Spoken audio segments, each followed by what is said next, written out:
রবি ইবনে সুলাইমান রাহমাতুল্লাহ আলাইহি। বন্ধুরা যখন ঘুমে আছে তিনি একটু হাঁটাহাঁটি শুরু করলেন।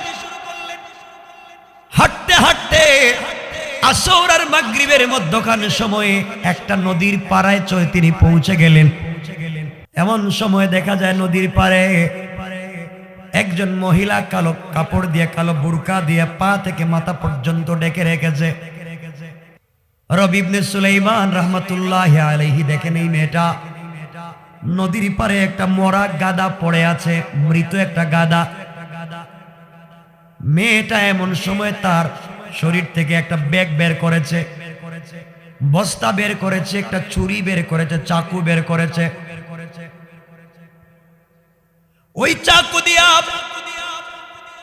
মৃত গাদার শরীর থেকে গোশত কাটা শুরু করেছে। গোশত কেটে কেটে ব্যাগের ভিতরে রাখতেছে।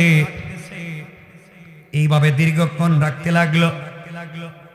কিছুক্ষণ পরে ব্যাগটাকে কাঁধের মধ্যে নিয়ে চলে যাচ্ছে। রবি ইবনে সুলাইমান চিন্তা করলেন, বুঝতে পেরেছি মেয়েটা কাপড়ে মনে হয় মুসলিম, কিন্তু সে মৃত গাদার গোশত কেটে নিবে কেন? নিশ্চয় সে ইহুদিদের কোনো এজেন্ট হবে, কাফেরদের কোনো এজেন্ট হবে। হয়তো সে কোনো হোটেল ব্যবসায়ীর সঙ্গে যোগ সাজস আছে, ওখান থেকে নিয়ে হোটেল ব্যবসায়ীর কাছে হারাম বিক্রয় করে, আর হোটেল মালিক মুসলমানদের কাছে হারাম গোশত দিয়ে দেয়। হয়তো ভাই মহিলা নিজেই কোনো হোটেল ব্যবসা করে, এর মাধ্যমে মুসলমানদের কাছে সে হারাম পৌঁছে দিচ্ছে। মানুষের ঘরে ঘরে হারাম পৌঁছে যায়, মানুষের কলবের ভিতরে হারাম পৌঁছে যাচ্ছে। নির্ঘাত এই মেয়েটা মুসলিম পরিচয় দেয়া, বুরকা পরে ইসলামিক পোশাক পরে নির্ঘাত ইসলামকে ধোঁকা দিচ্ছে। কেনই বা সে মরা গাদার গোশত কেটে নিয়ে যায়? তিনি পিছু লাগলেন। রবি ইবনে সুলাইমান মেয়েটার পিছনে যেতে লাগলেন। দীর্ঘ পথ চলতে চলতে তিনি তাকায়া দেখে এই মেয়েটা আস্তে করে মরুভূমির মধ্যখানে ছোট্ট একটা ঝুপড়ি তাবু, সন্ধ্যার পরে তাবুর ভিতরে ঢুকে পড়েছে। তাবুর ভিতরে ঢুকে গিয়ে সেই গোশতগুলোকে ছোট ছোট করে পাত্রের মধ্যে দিয়া একটা চুলার মধ্যে ডেক পাত্র বসিয়া জাল দিচ্ছে। রবি ইবনে সুলাইমান আশ্চর্য হয়ে গেলেন, কি চিন্তা করলাম আর কি দেখি। আস্তে আস্তে করে তাঁবুর কাছে পৌঁছে গেলেন। যত কাছে যাইতে লাগলেন তত তিনি শুনতে পান এই ঘরের ভিতর থেকে মধুর কণ্ঠে কোরআনের তেলাওয়াত শোনা যায়। রবি ইবনে সুলাইমান আশ্চর্য হয়ে গেলেন, এই ঘর থেকে কোরআনের তেলাওয়াত শোনা যায় কেমনে? আবার তিনি শুনতে পেলেন এক বাচ্চা বলতেছে, আম্মা জান 4-5 দিন হয়ে গেল মা কোনো খাবার নাই, দুনিয়ার জমিনে আমাদের বাবা নাই, এই জন্য আমাদের খাবার দেওয়ার মতো কেউ নাই, শুধুমাত্র পানি পান করে 3-4-5 দিন পর্যন্ত আছি মা। প্রতিদিন আপনি আমাদেরকে বলেন আজকে তোমাদেরকে খাওয়াবই, বলে বলে আপনি আশ্বাস দিচ্ছেন আর বাঁচবো না। মহিলা ডাক দিয়ে বলছে, ও সন্তানেরা, আমি মা তোমাদের জন্য গোশত রান্না করি, গোশত বোনা করি। কিছুক্ষণ পরে গোশত বোনা হয়ে গেলে আমি মা তোমাদের কাছে গোশত গুলাকে পৌঁছায়া দেব, তোমরা খেয়ে নিবে। এমন সময়ে রবি ইবনে সুলাইমান আশ্চর্য হয়ে গেলেন, কি বলতেছে এই মেয়েটা? ছোট্ট ছোট্ট বাচ্চারা ঘরের ভিতরে নামাজের সিজদায় পড়ে ডাক দিয়া বলেছে, আল্লাহ এতদিন পর্যন্ত মা আমাদের জন্য কোনো খাবারের ব্যবস্থা করতে পারে নাই। আজ আমাদের জন্য গোশত রান্না করতেছে, মা ব্যবস্থা করেছেন। আল্লাহ তাআলা দুনিয়ার জমিনে আমাদের বাবা নাই, বাবা না থাকবার কারণে আমাদের দুঃখ কেউ বুঝে না। মা কষ্ট করে কুত থেকে জানি গোশত তৈরি করলেন আমাদেরকে খাওয়ানোর জন্য। আল্লাহ তাআলা তুমি আমাদের মায়ের হায়াতকে তুমি বাড়িয়ে দাও। এইভাবে যখন সন্তানেরা সালাতের সিজদায় পড়ে কান্না করে, রবি ইবনে সুলাইমান দেরি না করে তিনি আস্তে করে পৌঁছে গেলেন মহিলার কাছাকাছি। ডাক দিয়ে বললেন, মহিলা আমার কথা শুনতে হবে, আপনার পরিচয় দিন। সন্তানদেরকে কেনই বা আপনি ধোঁকা দিচ্ছেন? আপনি কেন মরা মৃত গাদার গোশত রান্না করতেছেন? এমনিই তো গাদা হারাম, তাও মৃত প্রাণীর গোশত হারাম। আমি জানতে চাই আপনি মুসলিম নাকি? মহিলা চোখের পানি ছেড়ে বলতেছে, যুবক রে, তোমাকে আমি চিনি না, আমি শুধু মুসলিম পরিচয় দিব তা না, আমি হলাম বিশ্ব নবী পরিবারের একজন মহিলা, আমি রাসূলের বংশের একজন মহিলা। তাহলে আপনি কেন মরা গাদার গোশত রান্না করতেছেন সন্তানদেরকে দেওয়ার জন্য? মহিলা বলতেছে, যুবক রে, তোমাকে আমি চিনি না, তোমার সম্পর্কে আমি জানি না, আমার বাড়ি এলাকায় নাই, দীর্ঘ পথ পাড়ি দিয়ে এখানে এসেছিলাম, খলিফার সঙ্গে দেখা করব, আমার কষ্টের কথা বলবো, কিন্তু খলিফার সঙ্গে দেখা করতে পারি নাই। আমি রাসূলের বংশের একজন মহিলা, রাসূলের বাবার বংশ থেকে আমার স্বামী, রাসূলের মায়ের বংশ থেকে আমি। আজ আমি অসহায়, আমার স্বামী নাই, জীবন বাঁচানোর জন্য সন্তানদের জন্য হারাম গোশত নিয়েছি। আমি সাইয়্যিদ বংশের একজন মহিলা, মানুষের বাড়িতে কাজে যেতে পারি না, লজ্জা হয়। যুবক, আমি জোয়ান মহিলা, মানুষের বাড়িতে কাজে গেলে অনেক বিপদ হতে পারে, এতগুলা চিন্তা করে আমি ঘর থেকে বের হতে পারি না। আমার 3টা সন্তান, 2টা মেয়ে, 1টা ছেলে, সবগুলাকে কোরআনের হাফেজ বানিয়েছি তো কষ্ট করে। আজকে না পেরে আমি তাদের মুখে হারাম খাবার দিচ্ছি জীবন বাঁচানোর জন্য। রবি ইবনে সুলাইমান বললেন, আম্মা জান, আপনি গোশত রান্না করে থামিয়ে দেন, আমি আসতেছি। আপনি আমার জন্য কয়েকটা মিনিট অপেক্ষা করেন। আমার বন্ধুগণ, এক পর্যায়ে রবি ইবনে সুলাইমান চিন্তা করলেন, আমি হজ্জে যাচ্ছি, আল্লাহর ঘর তওয়াফ করতে যাব, রাসূলের রওজা জিয়ারত করতে যাব।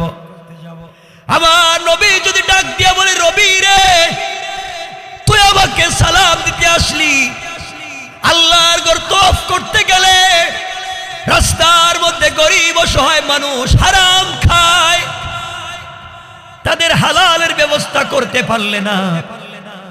রবি ইবনে সুলাইমান, কেন তুমি এসেছো আমাকে সালাম দিতে? তুমি আগে যাও তো, তুমি এলাকার মানুষ কারা কোন বিপদে আছে সহযোগিতা করো।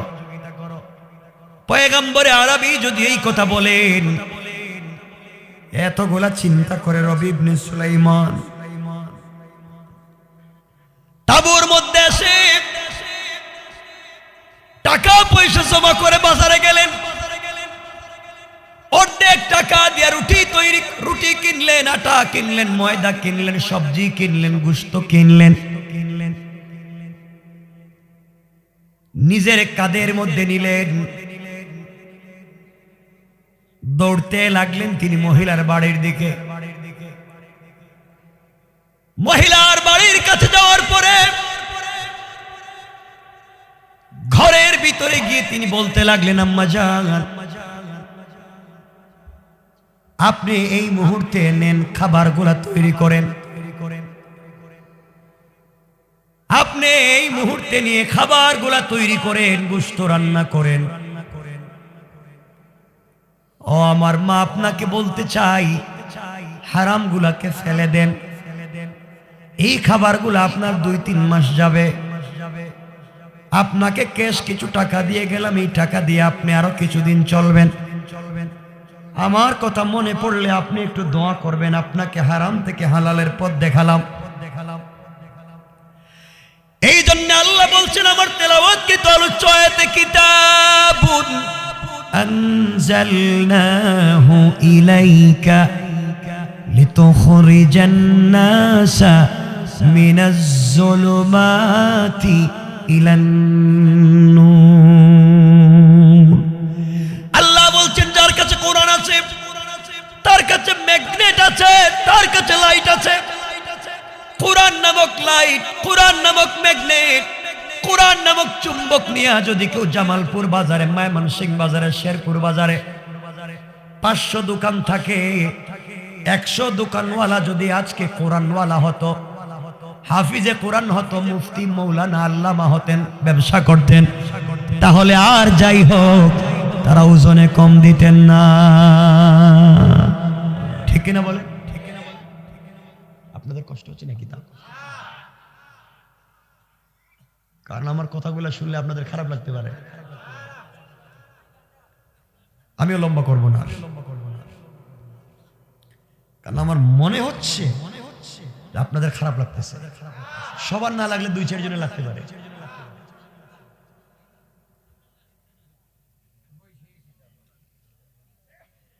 আমার মুসলমান বন্ধুগণ, গভীর মনোযোগ।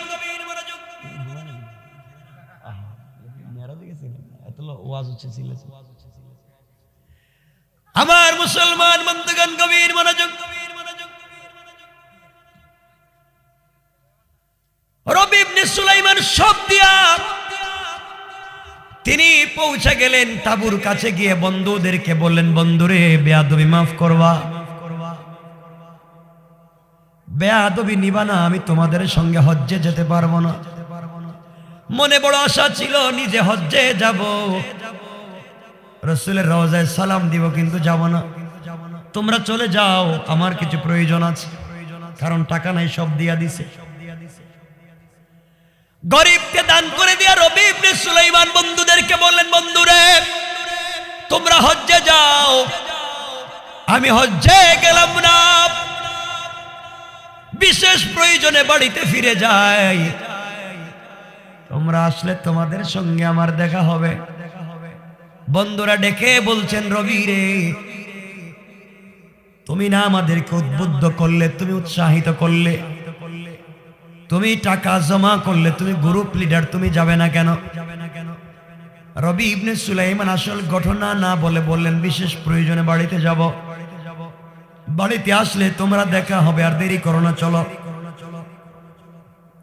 সংক্ষেপ করে যে কথা বলতে চাই, কারণ আল্লাহর গোলাম যারা, তারা কাউকে গালি দেয় না। আল্লাহর গোলাম যারা, তারা কাউকে হিংসা করে না, অহংকার করে না। আমার আল্লাহ কোরআনে কারিমের 18 নম্বর পারা, সূরা আল ফুরকানের 63 নম্বর আয়াত থেকে আমার আল্লাহ বলেছেন, আমার আল্লাহ বললেন, ওয়া ইবাদুর রাহমানিল্লাযীনা ইয়ামশুনা আলাল আরদি হাওনা। আল্লাহ রাব্বুল ইজ্জত ওয়াল জালাল বললেন, আমি আল্লাহর গোলাম যারা হবে, তারা কোনো কাজে অহংকার করবে না। আমি আল্লাহর গোলাম পরিচয় দিলে অহংকার দেখাবে না। আমি আল্লাহর গোলামকে কেউ গালি দিলে, সমালোচনা করলে, গীবত শিকায়েত করলে জবাব দিবে না। পরের শব্দে আমার আল্লাহ বললেন, ওয়া ইযা খাতাবাহুমুল জাহিলুনা ক্বালু সালামা। আল্লাহ রাব্বুল ইজ্জত ওয়াল জালাল বললেন, আমার গোলাম যারা হবে, আমার গোলামকে কেউ গালি দিলে গালির জবাব দিবে না, নিজে তো গালি দিবে না, বরং আমার গোলাম যারা হবে, আমার গোলামকে কেউ গালি দিলে গালির জবাবে আমার গোলাম ওই ব্যক্তির জন্য শান্তি আর সালামতের দোয়া করে যায়। কোন সুবহানাল্লাহ। আমার বন্ধুগণ, বন্ধুরা রবি ইবনে সুলাইমানের সঙ্গে অনেক কথা বললেন, শেষ পর্যন্ত রবি চলে গেলেন বাড়িতে, বন্ধুরা চলে গেলেন হজ্জে। হজ্জে যাওয়ার পরে বন্ধুরা যখন তওয়াফ করেন, এমন সময় তার বন্ধুদের একজন রবি ইবনে সুলাইমানের এক বন্ধু দেখে তার সামনে, তার চোখের সামনে রবি ইবনে সুলাইমান তওয়াফ করে যায়। সুবহানাল্লাহ বলে, আস্তে বলে রাইখা দেব। সুবহানাল্লাহ আর একটু জোরে পড়ে। বন্ধু চিন্তায় পড়ে গেল, ব্যাপার কি বুঝতে পারি না, ব্যাপার কি। রবি ইবনে সুলাইমান বিদায় নিয়েছে, তাহলে ওই জায়গার মধ্যে কেমনে আসলো, কেমনে কি হলো বুঝতে পারি না। তিনি যখন গেলেন জমজম কূপের পারে, আরেকজন জমজম কূপের, সুলাইমান জমজম কূপের পানি দিয়া ওযু করে। সুবহানাল্লাহ নাই। আরেকজন গেছে মাকামে ইব্রাহিমে সালাত আদায় করতে গিয়া দেখে হযরতে রবি ইবনে সুলাইমান তার চোখের সামনে মাকামে ইব্রাহিমে 2 রাকাত সালাত পড়তেছেন। কোন সুবহানাল্লাহ।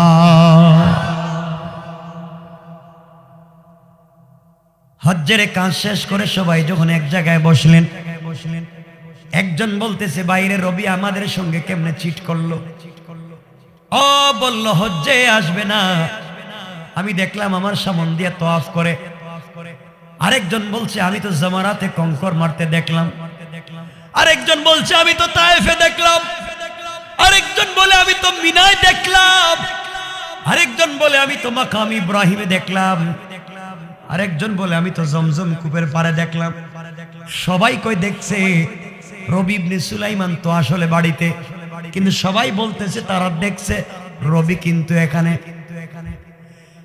সবাই চিন্তা করে এবার বাড়িতে যাই, আমাদের সঙ্গে আমাদের বন্ধু এমন কাজ করতে পারে না, কেনই বা এমন কাজ করলো। সবাই মিলে চলে গেছেন রওজা জিয়ারত করতে। একজন রবি ইবনে সুলাইমানের এক বন্ধু রওজা জিয়ারত করে সালাম দেয়, এমন সময় দেখে তার সামনে রবি ইবনে সুলাইমান, হাতের মধ্যে ছোট্ট একটা থলে। মনে করবেন না বুয়া কথা বলতেছি, কিতাবের নাম মনে রাখবেন,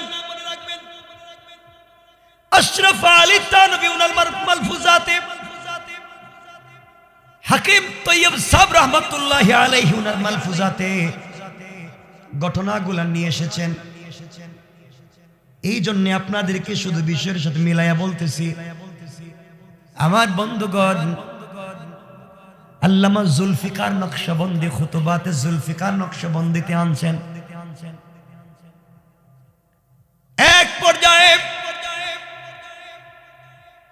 রাসূলের রওজা জিয়ারত যখন করে দেখে তার সামনে রবি ইবনে সুলাইমান ছোট্ট একটা থলে নিয়ে হাঁটতেছে। হঠাৎ দেখছে রবি বলতেছেন, বন্ধু এই ব্যাগটা নে, আমি হাঁটতে পারতেছি না, জিয়ারত করতে পারতেছি না, বাড়িতে গেলে আমাকে দিস। বন্ধু বলতেছে, তুই না আমাদের সঙ্গে চিট করলে, এখানে আইলে কেমনে বাড়িতে গেলে জবাব দিব। সুবহানাল্লাহ। এই চিন্তা করে ব্যাপার কি, এদিকে এখানে এসে আমার ব্যাগও দিয়ে গেল, ওখানেও পাইলাম এখানেও পাইলাম, আমাদের সঙ্গে শয়তানি করলো। আমার বন্ধুগণ, হজ্জের কাজ শেষ করলেন, জিয়ারত শেষ করলেন, সবাই মিলে যখন বসলেন, বন্ধু বলতেছে, শোনো এই যে আমার হাতে ব্যাগ, রবি ইবনে সুলাইমান আমার হাতে নিজে দিছে, বলছে যদি হজ্জে না দেখা হয় বাড়িতে নিয়ে তাকে দেওয়ার জন্য। তোমরা বলো তো এমন কাজ কি কেউ করতে পারে আমাদের সঙ্গে? সবাই মিলে সংক্ষেপ কথা বাড়িতে পৌঁছে গেলাম। বাড়িতে যাওয়ার পরে সবাই সিদ্ধান্ত নিল জীবনে কোনোদিন রবি ইবনে সুলাইমানের সঙ্গে আমরা আর চলবো না, বন্ধু হিসাবে স্বীকার করব না। আমাদের সঙ্গে কি সে এমন কোনো কাজ করতে পারে? আমার বন্ধুগণ, এক পর্যায়ে সবাই রবি ইবনে সুলাইমানের বাড়ি থেকে বলছো, তুই এমন কাজ করলে কেমনে ভাই? আমাদেরকে বললে যাবে না, আমাদের আগে আবার হজ করলে তুমি মিথ্যাবাদী, এই যে জিয়ারতের সময় ব্যাগ দিছিলা, ব্যাগটা নিয়ে যাও। রবি ইবনে সুলাইমান বলেন, আমি তো হজেই গেলাম না, তোমরা আমাকে কোথায় দেখলে? একজন বর্ণনা দিতেছে, আমি তোমাকে অমুক জায়গায় দেখেছি, বলছে অমুক জায়গায়। সবাই বলছেন, রবি ইবনে সুলাইমান বললেন, তোমরা একটু কথা বলো এলাকার মানুষের সঙ্গে আমার বাড়িতে। আমি হজ্জে যাই নাই, এই জায়গায় তো আমি ছিলাম, আমি কোথাও যাই নাই।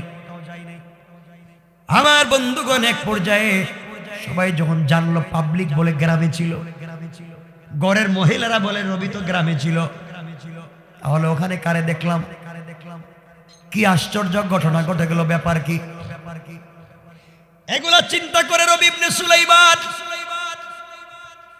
গভীর রজনীতে 2 রাকাত সালাত পড়ে তাহাজ্জুদের সালাত আদায় করে যখন ঘুমিয়ে পড়েছেন, স্বপ্নে তিনি বিশ্ব নবীকে দেখতে পান। নবীজি ডাক দিয়ে বলছেন, রবি ইবনে সুলাইমান, মনে তো কালো কেন, কি হয়েছে? ইয়া রাসূলুল্লাহ, আপনাকে আমি স্বপ্নে দেখেছি, এর চাইতে বড় জিনিস আর নাই। মন খারাপ, আমি হজ্জে যাইতে চাইছিলাম, যাইতে পারি নাই। তো আমার বন্ধুরা বলতেছে তারা নাকি হজ্জে আমারে দেখছে। আমি তো হজ্জে যাই নাই, আমার হাতে একটা থলিও ধরাইয়া দিছে। পয়গম্বর আরবি ডাক দিয়া বলেন, রবি ইবনে সুলাইমান, এই মুহূর্তে আমি তোমার কপালে চুম্বন করতে চাই। তুমি হজ্জে যাও নাই, ওটাও যেমন সত্য, তারা তোমাকে দেখেছে তাও তেমন সত্য। রবি ইবনে সুলাইমান, হজ্জে যাওয়ার পথে তুমি একজন অসহায় বিধবা মহিলার হাত থেকে হারাম ফেলে দিয়া হালাল ধরিয়ে দিয়েছো। আল্লাহর ঘর জিয়ারত করা, তওয়াফ করা আমার জিয়ারত করার চাইতে বড় মনে করেছো। গরিবকে সহযোগিতা করাকে বড় মনে করেছো। হারামের বিপরীতে হালাল পৌঁছে দেওয়াকে বড় মনে করেছো। আল্লাহ তোমার এই কাজের উপরে খুশি হয়ে গিয়েছে, তোমার সূরত দরায়া রহমতের ফেরেশতা দিয়া তোমার বদলা একটা মকবুল হজ করাইয়া দিয়েছে। আল্লাহু আকবার। আর রবি ইবনে সুলাইমান শুধু তা না, আল্লাহ বলে দিয়েছেন আর আমি বলে দিয়েছি, মনে রাখো, দুনিয়ার জমিনে যারা হারাম বাদ দিয়া হালাল পৌঁছে দেয়, আল্লাহ দৃষ্টান্ত স্থাপন করতে চান। রবিরে তোমার সূরত দিয়া যে ফেরেশতা আল্লাহ নিযুক্ত করেছেন, কিয়ামত পর্যন্ত ওই ফেরেশতা তোমার পক্ষ থেকে হজ করে যাবে। কোন সুবহানাল্লাহ।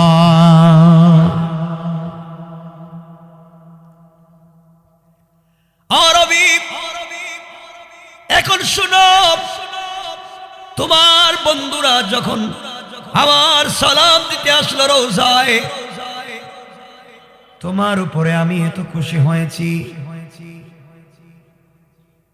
আমার বংশের এক মেয়েকে তুমি সহযোগিতা করেছ, কোরআনের হাফেজদের মুখ থেকে হারাম বের করে হালাল দিয়েছ, আমার বংশের এক বিধবা মহিলাকে আশ্রয় দিয়েছ, খাবারের ব্যবস্থা করেছ। রবি, আমি বিশ্ব নবী তোমার উপরে খুশি হয়ে আমি রাসূল রহমতের ফেরেশতার মাধ্যমে তোমার বন্ধুর কাছে থলেটা পৌঁছায়া দিয়েছি।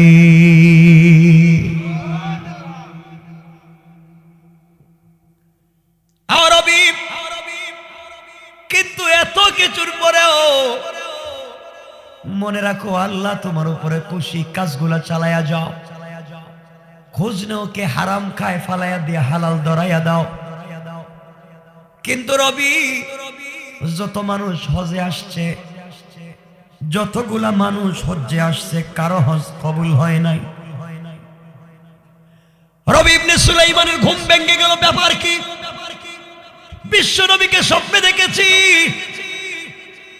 সব ঠিক আছে, হজ কবুল হলো না, ব্যাপার কি? কাঁদতে শুরু করলেন, চোখের পানি ছেড়ে কাঁদলেন, আবার সালাত পড়ে ঘুমিয়ে পড়লেন।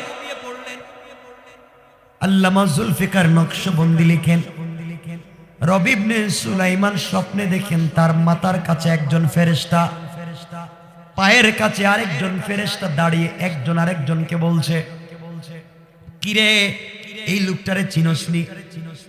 একজন বলতেছে তারে চিনি, তার নাম রবি ইবনে সুলাইমান। কি হয়েছে? এইবার অনেক লোক হজে আসছে, 2-3-4 লাখ লোক হজ করেছে, আল্লাহ কারো হজকে কবুল করে নাই। তাহলে এই লোকটা কি? এই লোকটা কি? কারো হজ তো আল্লাহ কবুল করে নাই, কিন্তু আল্লাহ এই লোকটার সুরত দরাইয়া, লোকটা হারাম ফেলে দিয়া হালাল দরাইয়া দিয়েছে। এই জন্যে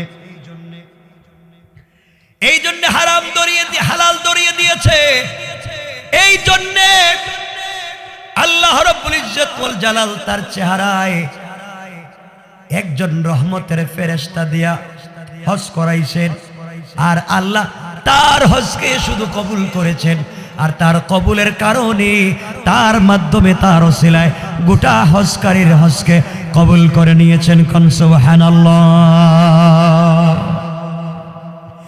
আবার মুসলমান বন্ধুগণ, বিষয় অনেক লম্বা ঘটনা, এজন্য আপনাদেরকে বোঝাতে চাই, হারাম পথে চলা যাবে না, হালাল পথে চলবো, হালাল খাবো, হালাল কাজ করব, হারাম খাবো না, হারাম পথে চলবো।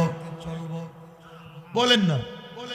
আরেকজনের জমি দখল, এক হাত, আরেকজনের জমি থেকে ঘাস কাইটে নিয়ে ধান খাইটা গরুরে খাওয়াইবেন না? খাওয়াইয়েন, হালাল।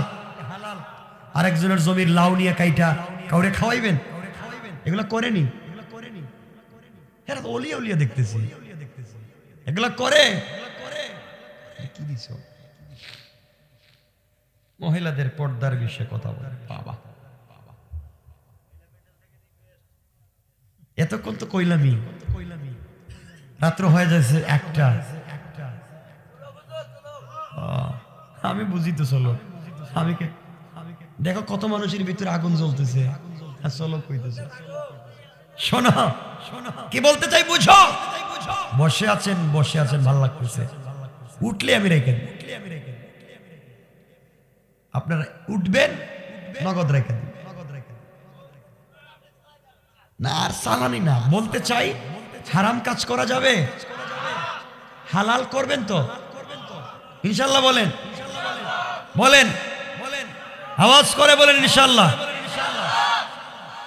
নামাজ পড়বো তো না চুরি করবো? ইনশাল্লাহ কইল কে? মানে মাঝে মাঝে উল্টা পাল্টা হয়ে যায় না? আমার বন্ধুগণ মনে রাখবেন, খারাপ কাজে যাবেন না। হ্যাঁ, আর পর্দার কথা বলে লাভ কি? পর্দা তো শুধু মহিলাদের পর্দার ওয়াজ করেন, আর আপনাদের পর্দার ওয়াজ কে করতে হবে? আপনাদের পর্দা নাই।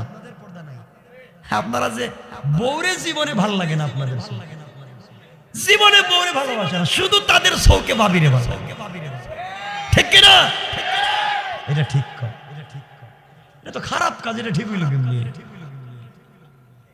বাজে কাজ রে কঠিন, বাজে কাজ করা যাবে না। অবশ্যই পর্দায় রাখতে হলে মা বোনদেরকে, আপনি যিনি স্বামী, আপনার উপরে ফরজ, নামাজ রোজার মতো ফরজ, আপনার স্ত্রীকে পর্দায় রাখবার মতো পরিবেশে রাখা। যে জায়গায় থাকলে পর্দা ঠিক থাকে, আপনার স্ত্রীকে এখানে পর্দায় রাখবেন। তো আমি ভাঙ্গাচুরা কয়েকটা কথা বলবো, যেহেতু বলছেন। আমি উঠবেন না তো ইনশাল্লাহ? এখন আপনাদের উপরে বিপদ যেতে পারে, কারণ আপনাদের কোন জিনিস আমি চিনি তো। আপনারা যে জিনিস বিয়ে করছেন, কারা কারা একটু হাত উঠান দেখি। হ্যাঁ উঠান, লজ্জা নাই, উঠান উঠান উঠান। মুরব্বীরা হাত উঠাইতেছে না মানে কি বিয়ে করে নাই নাকি আবার করব ওরে আল্লাহ বিয়ে যে করছিলেন বাবা বউর মোহরের টাকা দিছেননি মোহর দিছেন পর্দার ওয়াজে চলে এলেন আগে মোহর দিছেন কিনা এটা কোয়া লাগে এরপর অন্য ওয়াজ মোহর দিছেন কি মোহর দেন আগে আরে নামাজ রোজার মতো তো ফরজ মোহর দেন না কেন বাহি বাহি দিছেন হালকাতা হালকাতা দিব বউ কি হালকাতা দিয়ে টাকা উঠাইব টাকা দেন না কেন বহুত নেতা আছে এলাকায় বুম পাং এদের আওয়াজ এলাকা থাকা যায় না বউর টাকা এখনো দেন কথা বলেন না কেন বউর টাকাটা দিয়ে দিন এটা নামাজ রোজার মতো ফরজ কিন্তু জামালপুরের মহিলারা হয়তো ভালো ভদ্র আমি জানি না এরা হয়তো মোহরের টাকা মাফ করে দেয় ঠিক কিটা মাফ করে না এটা দেখি তো এমন এমন বরকতি হাত কার কার মাফ পাইছে মাশাআল্লাহ অনেকগুলো হাত উঠাইছে আপনাদের এই মুহূর্তে কচু গাছের সাথে ফাঁস লাগিয়া মরে যাওয়া দরকার আর বাসার কোনো দরকার নেই যে বউ মাফ করে দিস জীবনে বউ শুনেন শুনেন বউ এমন এক জিনিসের নাম জীবনে মাফ করে দিবে জীবন নেও না বললাম জীবন নেও না মাফ দিবে না ও যে বলছে মুখ দিয়ে মাফ দিছে কালকে আপনার তালাক দিয়ে দেবে লাভে আসলে আদায় করে প্রয়োজনে যৌতুকের মামলা দিয়ে টাকা আদায় করবে কথা বলে ঠিক কিনা হ বাবার দেখছেন মুরব্বীর কি ভালোবাসা দেখছেন বাবা টাকাটা দিয়ে দিয়েন আর না দিলে ওটা আদায় করলে মাফ করলে স্টাম্প লিখে নিন স্টাম্প রেজিস্ট্রি করে ঝামেলা আছে কিয়ামতের দিন দেখাই তুই তো কিয়ামতের দিন আপনি বলবেন ও সাহিবাতিহি ওয়া বানি আল্লাহ আমার বউরে বাঁধো আমার বাচ্চারে বাঁধো ওয়া আখিহি আমার ভাইরে বাঁধো ও সাহিবাতিহি ওয়া আখি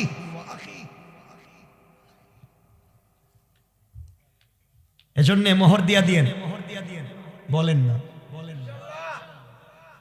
যদি একসাথে দিতেন আপনার শুনেন না আরে ভাই শুনো 500 করে দিয়ে দিও 100 করে দিয়ে দিও প্রত্যেক বছর বউরে 5টা কাপড় দাও এই বছর 60টা দিবা 2টা মোহর থেকে কাইটা দিবা হ্যাঁ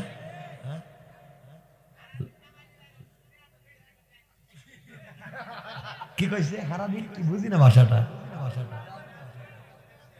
মানে সারাদিন কাজ করে বউর কাছে টাকা দিছি কেন দেন কেন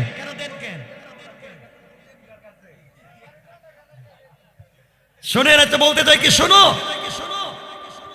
অনেক যুবক আছে এখানে বিয়ের আগে মা বাপকে তো ভালোই চিন্তা বিয়ের পরে তখন বাপরে তো বুড়িয়া ঠিক কিনা বউ যা কয় তা শুনে শ্বশুর শাশুড়ি খায় শ্বশুর রেগে খাব্বা আসসালামু আলাইকুম শাশুড়ি রেগে খাম্মা আপনি আঙ্গুর খাইবেন আপেল খাইবেন আর মারে 1 টাকার ঔষধ কিনে দেয় না শাশুড়ির আঙ্গুর আপেল খাওয়ায় আমি কই এক বোতল বিষ খায় তুই মইরা জানিস এটা শ্বশুর শাশুড়ির খাওয়াস নিজের মা বাপরে খাওয়াস না এমন লোক আসেনি কাজ কইরো না এগুলো এজন্য মোহরের টাকা দিও ইনশাআল্লাহ একটা বললাম 2 নাম্বার শুনেন ঘরে যদি শান্তি চান আজকে বাসায় গিয়েই বউরে সালাম দিবেন সালাম তো আপনারা দেন না বউরে কিছু কয় না কেন বুঝলাম না রাইকা দিব নাকি তা বউরে সালাম দেন কেন দেন না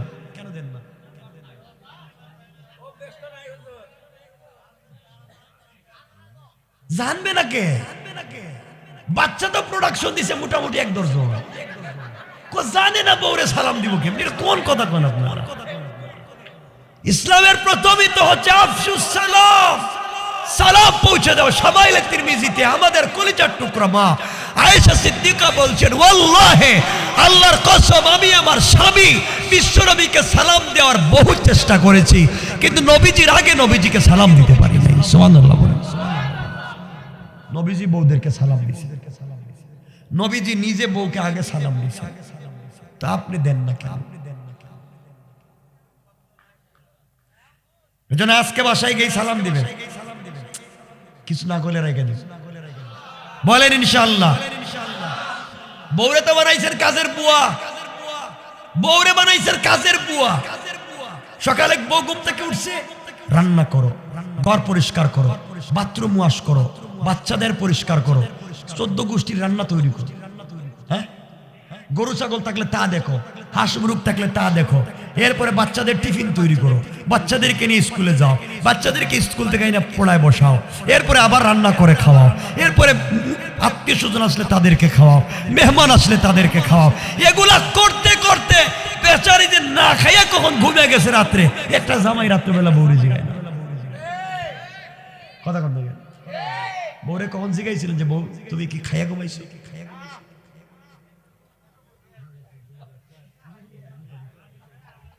কি কর, কেন এগুলো করেন? কেন বউর সাথে দুশ্মনী কেন আপনাদের?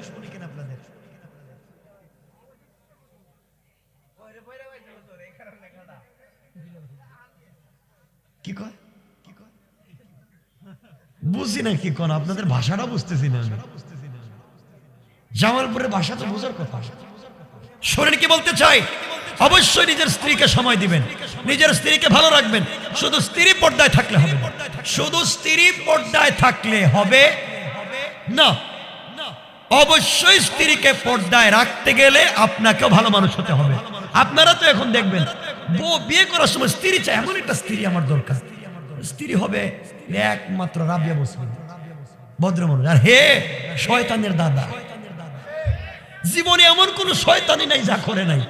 আর স্ত্রী খুঁজতেছে একবারে রাবিয়া বসে। আল্লাহ কো শয়তান, করলেটা কি?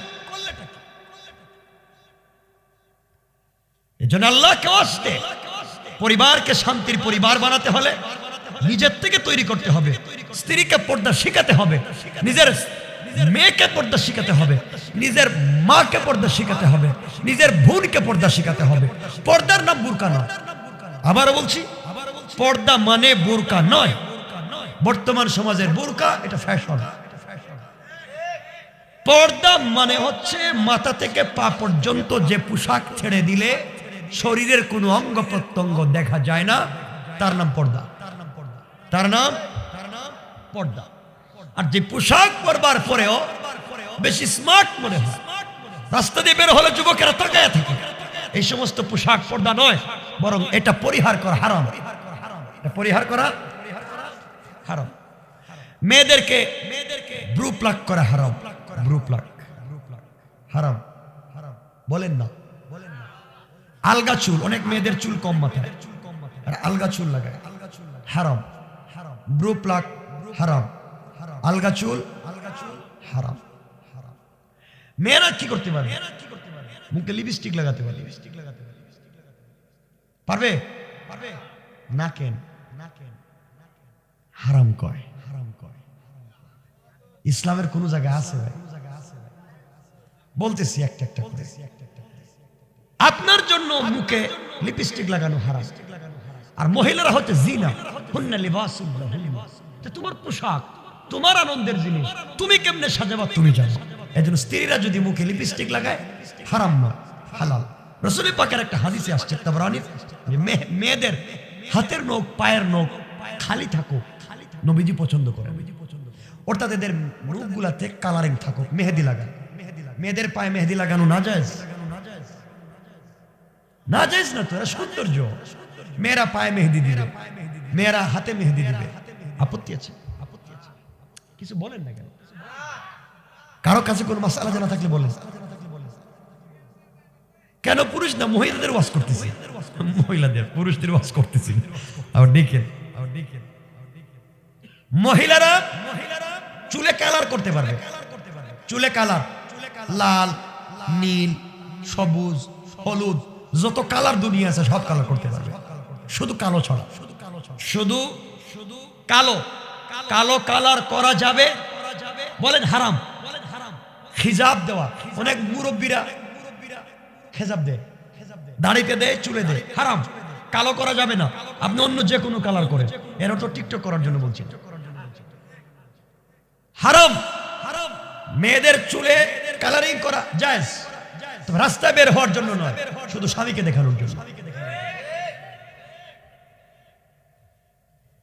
মেয়েদেরা যদি হিল জুতা পরে স্মার্টনেস হওয়ার জন্য যে কোনো কাপড় ইউজ করে, যে কোনো ড্রেস আপ করতে পারবে, জায়েজ, রাস্তায় নয়, স্বামীর সামনে। কথা বুঝতে পেরেছেন? স্বামীর সামনে। এতটুকুন বললাম, আর কিছু বলবো? না।